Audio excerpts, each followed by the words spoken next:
मित्रकाल में बड़ी बेरहम हो गई है मोदी सरकार। रसोई गैस 1100 तो कॉमर्शियल सिलेंडर रुपये 2100 के पार। अपने मित्रों पर खूब बरसाए प्यार और देश की जनता करे महंगाई से हाहाकार।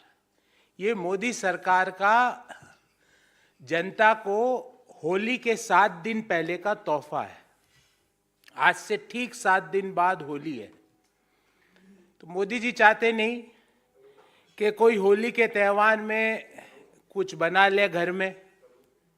वो ये भी नहीं चाहते कि कोई बाहर से जाके खरीद ले, क्योंकि घर में बनाए तो रसोई गैस सिलेंडर के 50 रुपये दाम बढ़ गए आज से। बाहर से जाके खरीदे तो कॉमर्शियल गैस सिलेंडर है, उसके दाम 350 रुपये बढ़ गए।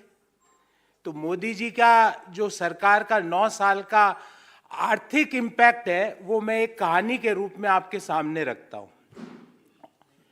एक बच्चा जन्म लेता है तो सबसे पहले कोई आहार ग्रहण करता है मां के दूध के बाद, तो वो है दूध। 2022 कैलेंडर ईयर में दूध के दाम 8 रुपये प्रति लीटर बढ़े। चलो माँ बाप कैसे तैसे करके दूध की व्यवस्था कर लेते हैं। दूध के बाद दूसरा आहार ग्रहण करता है तो वो है अनाज। पिछले 1 साल में आटे के दामों में 40% की वृद्धि हुई है, 40% इन 1 ईयर। चलो साहब माँ बाप जैसे तैसे करके आटा भी ले आए। तो फिर उसके बाद वो खाता है सब्जी और मसाले। जनवरी 2023 में मसालों के ऊपर जो इन्फ्लेशन था वो भारत सरकार के आंकड़ों के अनुसार 21%, 21.09% रहा। चलो साहब वहां तक भी जैसे तैसे करके ले आए। सब्जियां तो 4-5 साल पहले ही थाली के बाहर हो चुकी है, वो तो अभी रही नहीं।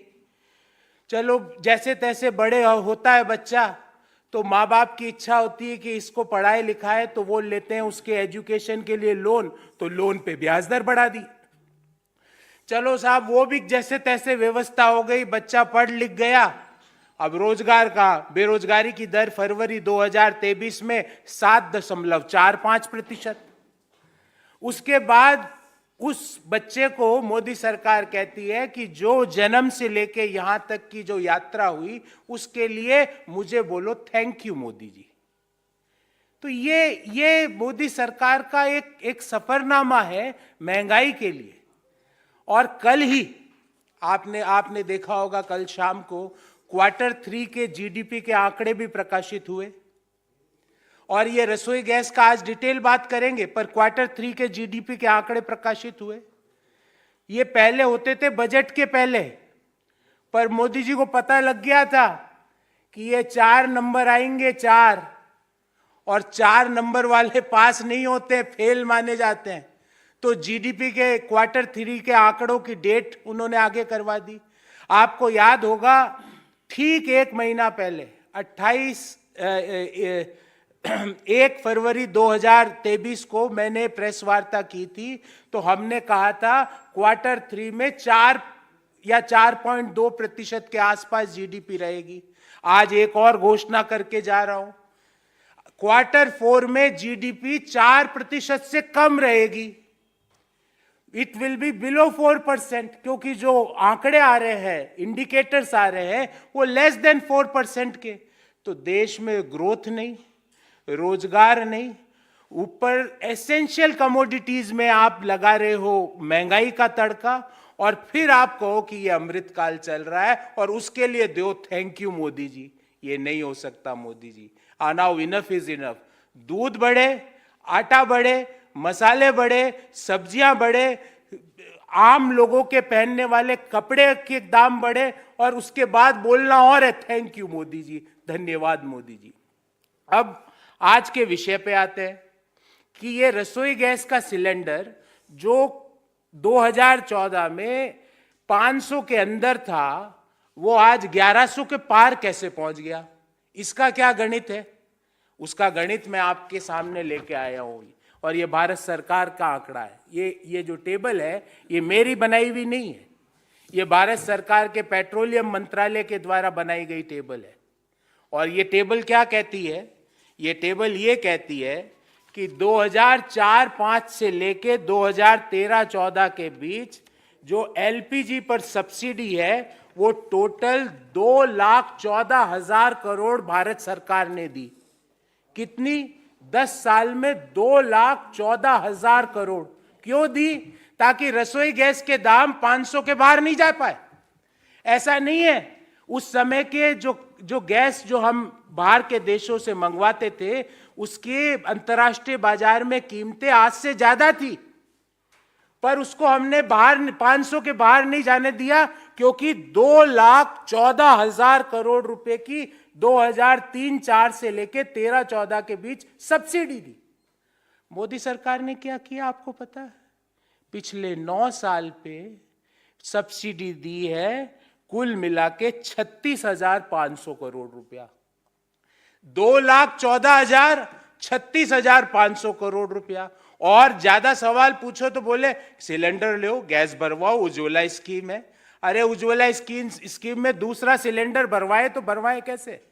और यहीं पे लूट नहीं रुकी है।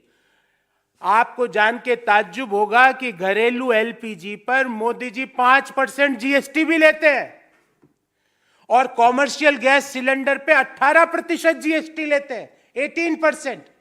आप सोचे साहब कॉमर्शियल से हमारा क्या लेना देना? अरे अभी होली पे कुछ मिठाई लाएंगे, कुछ नमकीन लाएंगे, वो कौन बनाएगा?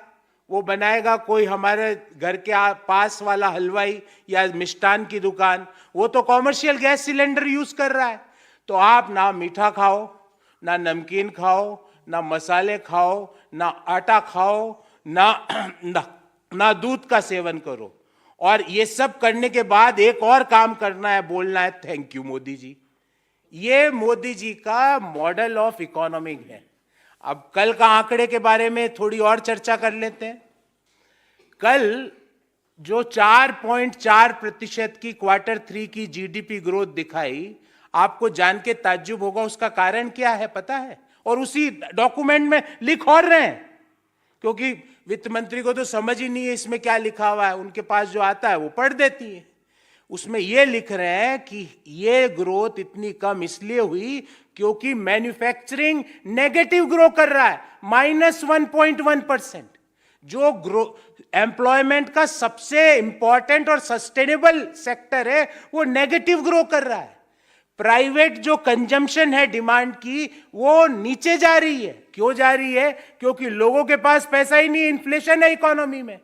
जब इन्फ्लेशन है, महंगाई है इकोनॉमी में, तो प्राइवेट कंजम्पशन पिक नहीं कर पा रहा, मैन्युफैक्चरिंग नेगेटिव ग्रो कर रही है। उसके बाद अगर सवाल पूछो तो ED, CBI, income tax, police. पर मोदी जी सवाल तो हम पूछेंगे और आप ही के दिए गए आंकड़े से पूछेंगे कि यूपीए के 10 साल में 2,14,000 करोड़ की एलपीजी सिलेंडर पे सब्सिडी दी गई। आपने पिछले 9 साल में मात्र 36,598 करोड़ क्यों दी? क्यों आज गैस सिलेंडर के दाम 1100 के पार हो चुके हैं? अब तो यह है कि किसी की शादी में 1100 को शगुन डालो तो ये एक मतलब है एक बार बेचारा गैस सिलेंडर भरवा सकता है, और हलवाई जी के घर पे शादी हो उसके 2100 का डालो, वो बेचारा एक बार गैस सिलेंडर अपना कॉमर्शियल ला सकता है। ये मोदी जी ने व्यवस्था कर दी है देश में। तो हमने जो शुरुआत की थी उसी पे एक बार पुनः आपका ध्यान आकर्षित करना चाहेंगे कि मित्र काल में बड़ी बेरहम हो गई मोदी सरकार। रसोई गैस 1100 तो कॉमर्शियल सिलेंडर 2100 के पार। अपने मित्रों पर खूब बरसाए प्यार और देश की जनता करे महंगाई से हाहाकार।